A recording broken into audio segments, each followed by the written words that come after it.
Hello you lovely lot, my name is Max, welcome back to my YouTube channel and yet another Nottingham Forest match preview. We are back with another match preview. It's been about a week since I last recorded one of these. In the meantime, I uploaded a pretty well received tier list where I ranked the previous sort of, 10-15 Nottingham Forest managers since the year 2010, and like I say, it seems to have gone down pretty well, so thank you very much for the support shown on that one. Before we get into the game, talking about Sheffield United, I do want to spend 1 or 2 minutes just talking about the Bristol City match that took place last week, talking about the goals and how good a result that is in the context of Forest season so far. Of course, as usual, time code is on screen right now if you just want to skip forward and learn about the Sheffield United game and our oppositions for Friday night, but for now we're going to be talking a bit about the Bristol City match. At what a result it was, a clean sheet and 2 goals, picking up the 3 points at home against Bristol City, one team that I was pretty certain would be difficult, sticky customers against us, but actually ended up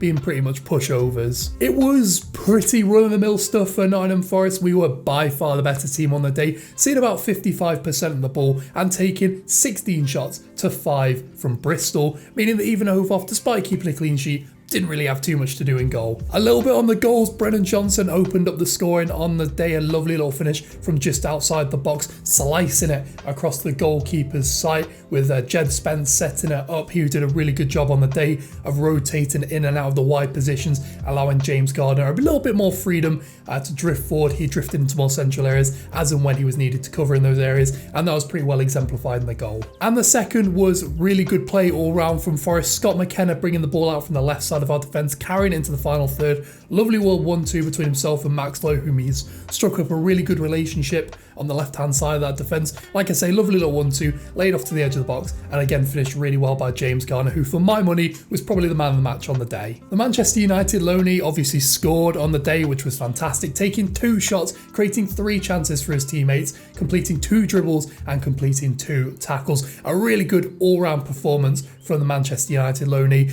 It's been rumoured in the press that he's going to get given a shot in the Premier League next season, and hopefully, should we get promoted, we're given first dibs on bringing him back to the City ground for our Premier League campaign. Again, should we make it that far next season. And I just think the performance in general was a really good exemplification of just how important the fullbacks are in this system, with Philip Zinkenagel drifting into more central areas when he's starting and Brennan Johnson pushing up alongside Keenan Davis for support. The real width in this team outside of the half space and in the wide areas is really coming from the fullbacks, and now Max Lowe is back from injury. Obviously he won't be playing against Sheffield United on Friday, but now Max Lowe is back in the team of obviously Jed Spence, one of the highest regarded wing backs in the Championship and all of Europe at the moment, really, with teams like Bayern Munich and Tottenham heavily linked to him. It just seems like they seem to be coming into the right vein of form at the right stage of the season to help push us into the playoffs this season. Speaking of Max Lowe, obviously he won't be eligible to play in Friday night's game against Sheffield United as they are currently his parent club. That being said, there is a lot of conjecture and rumour around the club at the moment that we will be putting in a formal bid for the left back in the summer, and I for one, for what it's worth, think it would be a really good idea. We are very thin on the ground in the left back position in the squad at the moment, other than the loan players we've brought in to play at full back this season, and I think the fee won't be too bad, and I think it'll be a really good signing for Forest. And like I say, he knows the club, he's played really well for us this season. He missed a little bit of injuries, but when he's been in the squad, he's been one of our best players this season. And fittingly, that is a really good transition to talk about his parent club and our opponents on Friday night. Sheffield United will be travelling up to Bramall Lane for a 9th versus 7th Championship fixture with huge implications for the playoffs this season. Of course, it goes without saying, if you enjoy this video, don't forget to drop a like down below and subscribe to the channel whilst you're down there. The support on the channel has been immense. The tier list video I brought out during the week has done really, really well, and if you want to see some more of that sort of content and more of these match previews, you've got to let me know in the comments section, and you've got to show some support by dropping a like, subscribing down below, and let's get into it. Well, Sheffield United currently occupy 7th in the Championship table at the time of recording, having dropped down from the playoffs following a loss to Millwall last week,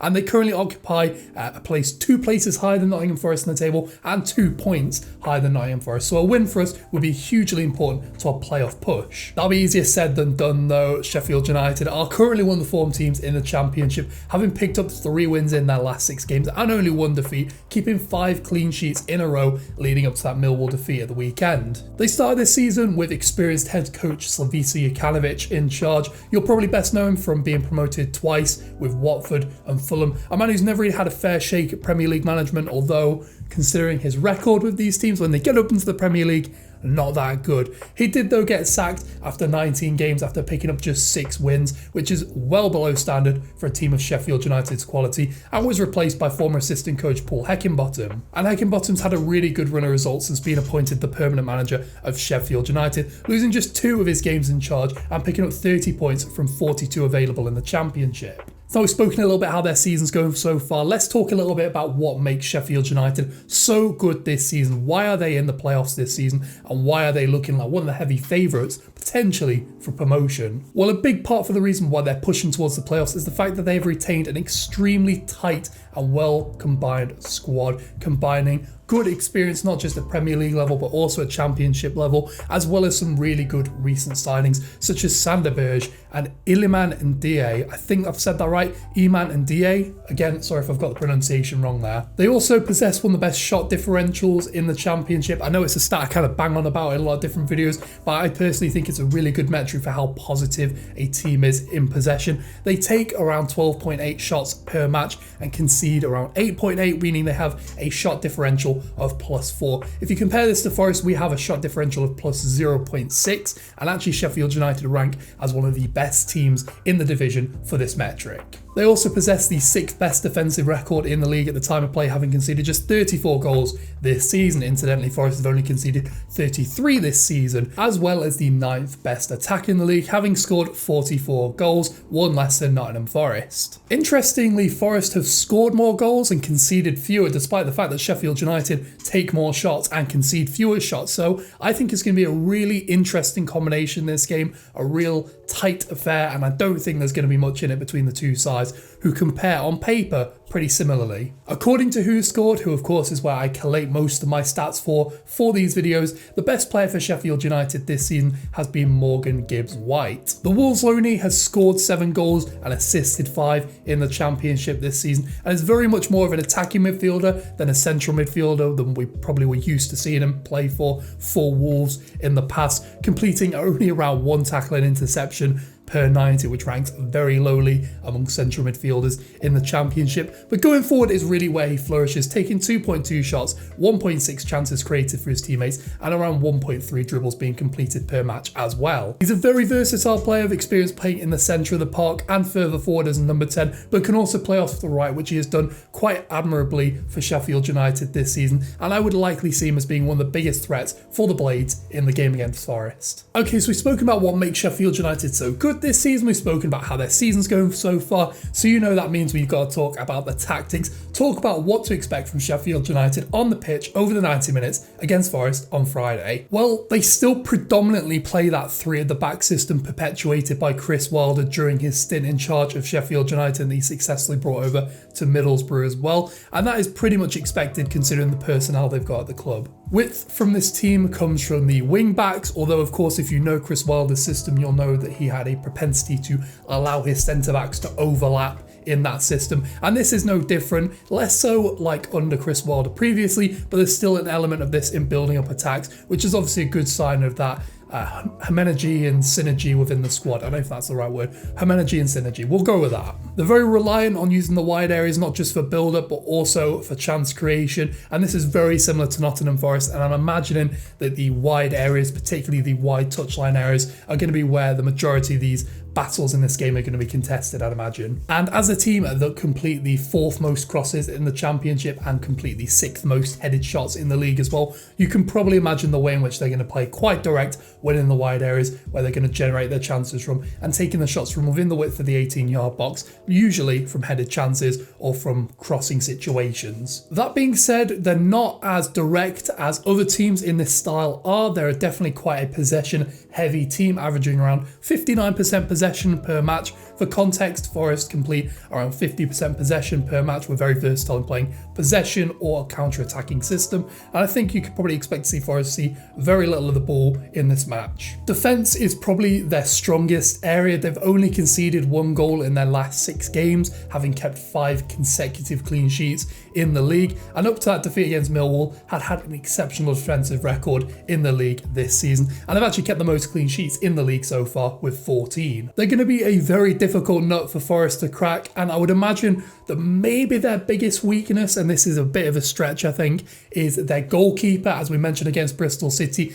the average shot saving percentage for a goalkeeper in the Championship this season is around 70%, and unfortunately their goalkeeper this season is averaging around 67-68% save percentage, which, whilst not awful and certainly doesn't rank particularly low amongst Championship goalkeepers, is still slightly below average and is potentially an area for improvement, or at least an area that Forest could look to exploit should we get past that particularly solid defence. There may be an opportunity to get a couple of goals. So to conclude, I think that this is going to be a game battled in the wide areas, in the half space and in the wide areas if you split the pitch into 5 sections, and that is really no surprise when you consider the way in which Forest have played this season. We do like to shuttle the ball out to low and Jed Spence and get our progression going from those areas, and Sheffield United are much the same. I do think we're really going to miss Max Lowe in this game. He has been one of our best players down that left hand side, and the gulf in quality, I think if you took Max Lowe out of this team, who else is going to play there?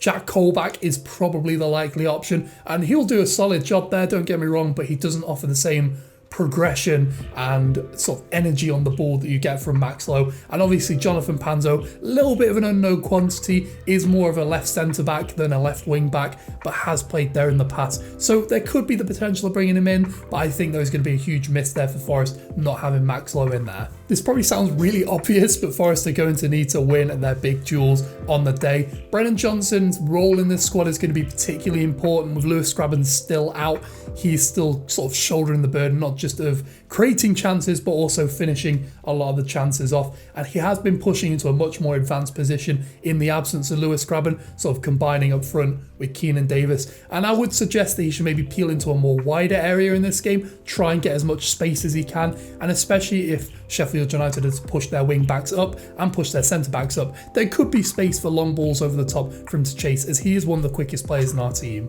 I also think starting Keenan Davis will be very important for this game. I feel like I say that every video. He has become very quickly one of the most important players in this team, and I really hope past the summer, I'm already that impressed with him, I really hope we make a sort of sign to try and go in for him. But he had a really good game against Bristol City, completing 5 chances created for his teammates, and I think that role in the squad is actually very underrated. Whilst he's not necessarily the most prolific forward in the world, his facilitating abilities in this squad are pretty essential to the way in which we play. His ability to put the ball out the air, his ability to control the ball, lay it off to teammates, and his ability to create chances, as we saw against Bristol City, is pretty unrivaled in terms of strikers in our squad at the moment, and I think it really allows Zinchenko and Johnson to push as far forward as they can in this system. I would argue as well, as my final point, that Garner maybe needs to chip in a little bit more defensively. I think sometimes he can be a bit of a passenger coming back. He is obviously more of a box-to-box midfielder, but I have always believed he does his best stuff attacking, going forward on the counter-attack or in possession.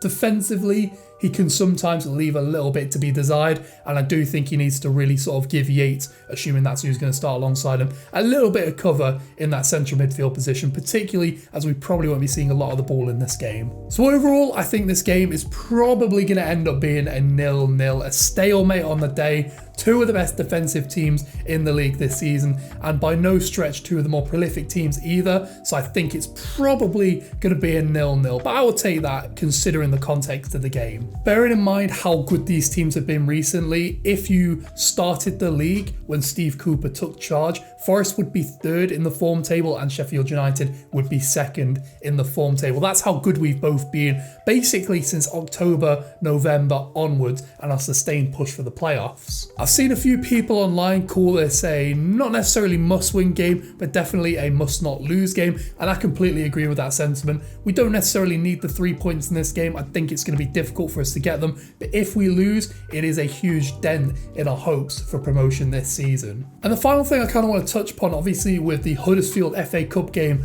coming up on Monday, it's going to be interesting to see how Steve Cooper sort of maintains the balance in the squad. Is he going to go all guns blazing for the Sheffield United game in that sort of hope of maybe getting promotion this season? Or is he going to sort of maybe try something a bit different with the team, maybe go and rest a few key players and then put a really strong team out for the game against Huddersfield in the Cup on Monday? I personally don't know which way it's going to go, so if you've maybe got a bit more insight than me, maybe let me know in the comment section below. But I think it's going to be really interesting, the squad dynamic with obviously Friday to Monday is only a couple of days, how he's going to sort of handle the big personalities and resting players with two very huge games within a few days of each other. Of course, it goes without being said, let me know in the comment section what you think the score line is going to be. Give me your score predictions and who you think are going to score the goals on the day for Forest. Obviously, a win would be fantastic, but like I said, I do think it's going to be a stalemate. I do think it's going to be a 0-0, which isn't necessarily a negative result, and it certainly keeps us within the hunt for the playoffs this season. And if you enjoyed this video, don't forget to drop a like down below and subscribe to the channel whilst you're down there, turning on notifications so you don't miss a single match preview, including our match preview for the Nottingham Forest fifth round FA Cup tie against Huddersfield Town at home on Monday.